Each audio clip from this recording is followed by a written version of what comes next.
महाराष्ट्रातील अतिवृष्टीने झालेल्या नुकसानीबाबत गृहमंत्री अमित शहा यांना निवेदन।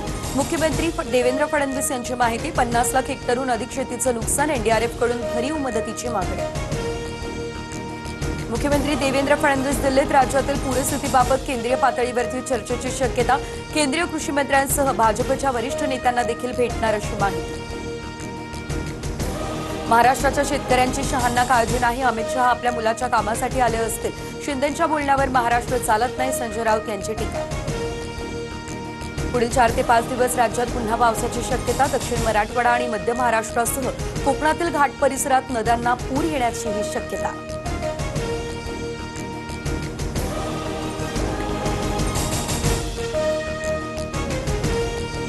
प्रत्येकाला आर्थिक परिस्थितीनुसार आरक्षण मिळावं, उपमुख्यमंत्री अजित पवार यांचं वक्तव्य। तर अजित पवार यांच्या विधानाशी मी असहमत, आरक्षण हा गरिबी हटावचा कार्यक्रम नाही, भुजबळांचा विरोध।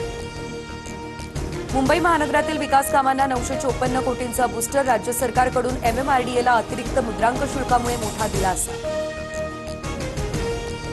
पंतप्रधान मोदींच्या हस्ते आज बिहारमध्ये मुख्यमंत्री महिला रोजगार योजनेचा शुभारंभ। 75 लाख महिलांच्या खात्यामध्ये प्रत्येकी 10,000 करणार जमा।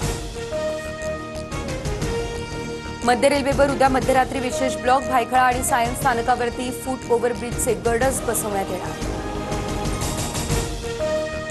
मुंबईमधील प्रकल्पांना चालना देण्यावरती सरकारचा भर। मुंबई ठाण्यातील मेट्रो प्रकल्पांसाठी 462 कोटींचं अर्थसहाय्य।